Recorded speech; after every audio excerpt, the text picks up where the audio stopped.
Hello guys. කොහමද අද මම හිතුවා ඔයගලන්ට කුකිස් හදන්නේ කොහොමද කියලා දෙන්න. මොකද මට මතකයි මම එදා පොරොන්දුවක් වුණා December 31st මම කියලා දෙන්නම් කියලා මේ කුකිස් කොහොමද හදන්නේ කියලා. ඉතින් අපි බලමු මොනවාද කුකිස් වලට අවශ්‍ය කියලා. ඔන්න මම දැන් මෙතන අරගෙන තියෙනවා හාල් පිටි මම මෙන්න මේ ගුඬුවෙන් හාල් පිටි ගුඬු 3ක් අරන් තියෙනවා. ඊට පස්සේ ඒකට අවශ්‍ය වෙනවා ලුණු ඊට පස්සේ කහ ටිකක් ඊට පස්සේ හොඳට උපුවට මිරික ගත්ත පොල් කිරි ටිකක්. මොකද ඒක මම ඇත්තටම පොල් කිරි දෙකක විතර පොල් කිරි අරන් තියෙනවා. මොකද එකම පොල් කිරෙන් මම ඇත්තටම මේ 3 සැරයක් දාලා මිරිකලා අරන් තියෙන්නේ. එතකොට හරිම මේ රසයි කුකිස්. අපි දැන් බලමු කොහොමද කරන්න කියලා. ඉතින් ඉස්සල්ලාම ඇත්තටම මම නම් මේක මගේ අතට තමයි දැනෙන්නේ කුකිස්. මම ගොඩක් වෙලාවට මේක පොල් කිරි මික්ස් කරන්නේ මම අතින් තමයි. මම ඔයගලන්ට කියන්නම් අපි කහත් මේකට ස්වල්පයක් දානවා. කහ මම වැඩිය දාන්නේ නැහැ. කහ ස්වල්පයයි දාන්නේ. මොකද අර ගොඩක් තද පාට වුණොත් ඊට පස්සේ මම ඒකට ලුණුත් දානවා මේකෙන් මේ ස්පූන් එකක් වගේ. ඊට පස්සේ මම මේකට පොල් කිරි මම මේ ඔයගලන්ට පේනවා ඇති හොඳට උපුවට මිරික ගත්ත මේ පොල් කිරි මේ ඔයගලන්ට පේනවා ඇති.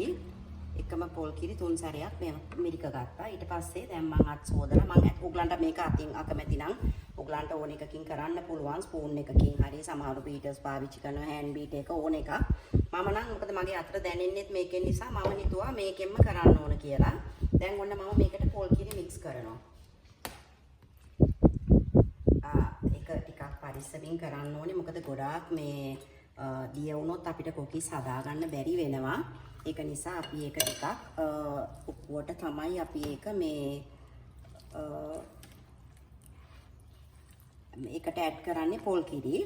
මෙන්න මේ විදියට. මොකද ඇත්තටම මේ අපිට හාල් පිටි වලින් මේක කරද්දි මේ පොඩ්ඩක් මේ කැට වෙන්න බලනවා. ඒක නිසා තමයි මම මේ අතින් කරනවා කියලා කියමුත් මට හොඳට මේ දැන් මම ඔයගලන්ට තව ටිකකින් පෙන්නන්නම්. දැන් පොල් කිරි මදි මේකට.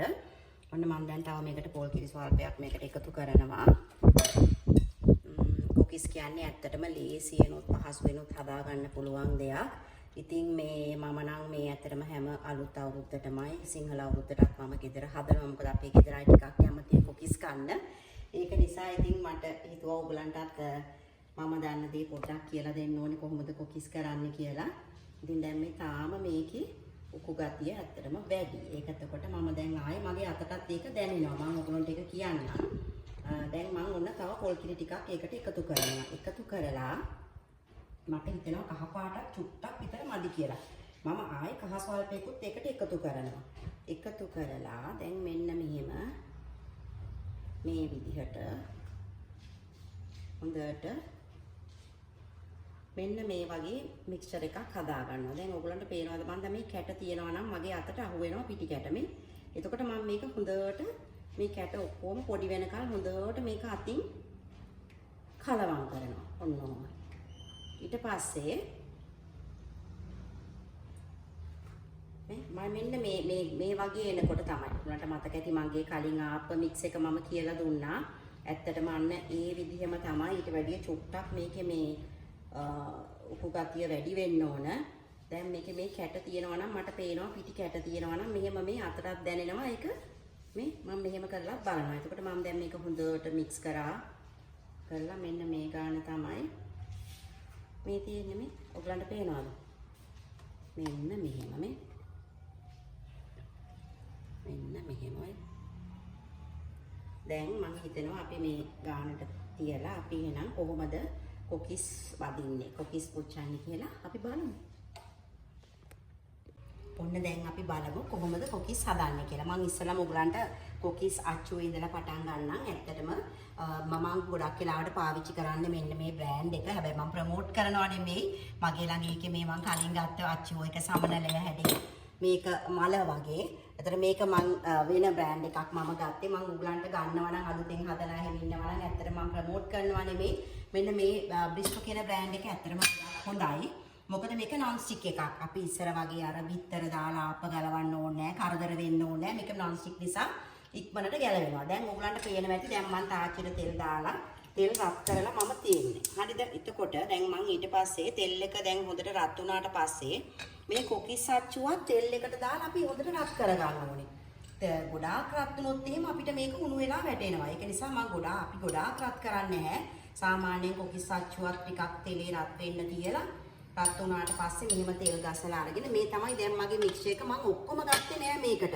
මම ඒකෙන් ටිකක් දාගත්ත මේකට. මොකද මේ ඔක්කොම දාගත්තොත් එහෙම ටිකක් වෙලා යනකොට ඒක උකු වෙනවා. උගලන්ට දැන් බලා ගන්න පුළුවනි මේක ඔන්න කොහමද කියලා. ඔන්න මම දැන් දානවා. ඔන්න දැන් පොඩි සද්දයක් ඇහෙනවද ඔයගොල්ලන්ට සූ ගන්නවා. ඒ කියන්නේ හොඳට මේක රත් වෙලා තියෙනවා. ඊට පස්සේ මම මෙන්න මෙහෙම මේක හොඳට ගසලා මෙන්න මෙහෙම දානවා.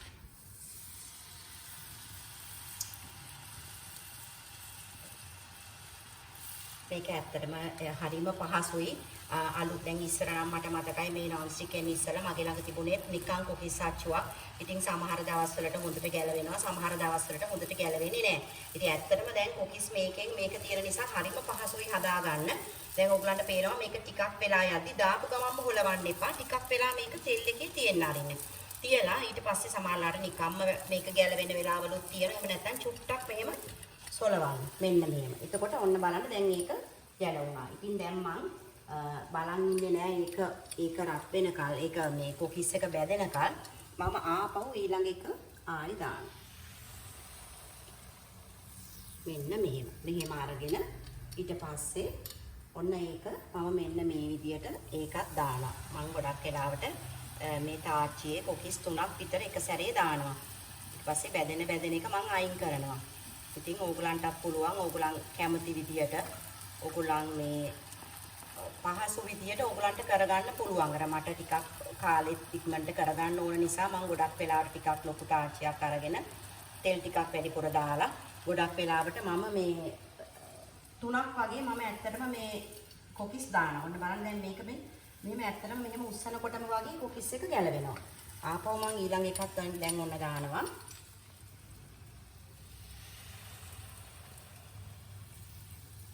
මගේ කොකිස් ගොඩක් අය කියනවා හරිම රසයි කියලා. මොකද ඒකට හේතුව තමයි මම හොඳ වේලිච්ච පොල් වලින් හොඳට උකු කිරි දානවා.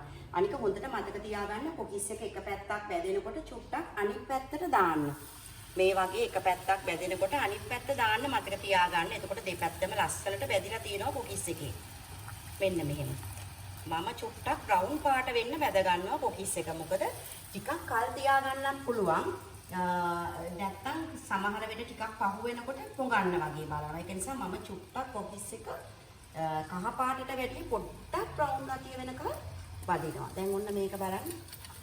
දැන් උගලන්ට පේන හැටි මම මේ තාච්චියට කොකිස් 3ක් දාලා තියෙනවා. ඊට පස්සේ දැන් ඉස්සල්ලාම දාපු එක නෙමේක.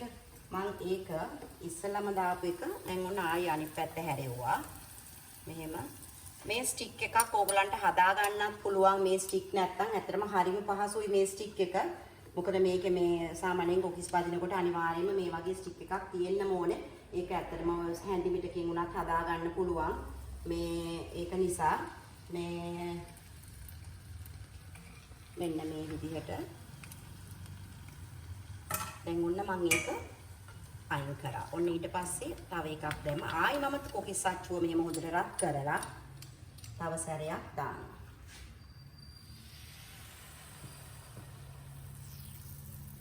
එහෙම හොඳට ගසන්න. කොකිස් එක ගසලා මේකත් අපි අනිත් පැත්ත දාලා මෙන්න මෙහෙම ඔන්න ඊට පස්සේ මෙන්න මේ විදිහට කොකිස් දාන්න. දැන් මේකත් පාට වෙලා වගේ. එතකොට අපි මේක මෙන්න මෙහෙම දානවා. තෙල් ටිකක් මෙහෙම බේරලා මේ විදිහට කොකිස් එක ඉවත් කරන්න. මම හිතනවා ඔයගොල්ලෝ මගෙන් කොහොමද කොකිස් හදන්නේ කියලා ඉගෙන ගත්තා කියලා. ඇත්තටම හරිම පහසුවෙන් හදා ගන්න පුළුවන් නොදන්න අයට උනත්. ඉතින් මම කියනවා ඉදිරියටත් ඔයගොල්ලෝ මාත් එක්ක රැඳී ඉඳලා YouTube එකයි TikTok එකයි follow කරන්න කියලා. ඉතින් ඒත් එක්කම අපි මේ වෙලාවේ මේ අපේ ආපදාවට ලක් වුණ සියලුම දෙනාවත් මේ වෙලාවේ සිහිපත් කරනවා. ඒ අය ගොඩක් අසීරුවටපත් වෙලා ඉන්නේ. ඉතින් ඇත්තටම අපි අවුරුදු සමරනවා නෙමෙයි. ඉතින් මම ඕගලන්ටත් ලබන්නා වූ 2026 අවුරුද්ද සුබම සුබ අලුත් අවුරුද්දක් වේවා. නිදුක් නිරෝගී වාසනාවන්ත සුබ අලුත් අවුරුද්දක් වේවා කියලා හැමෝටම ප්‍රාර්ථනා කරනවා.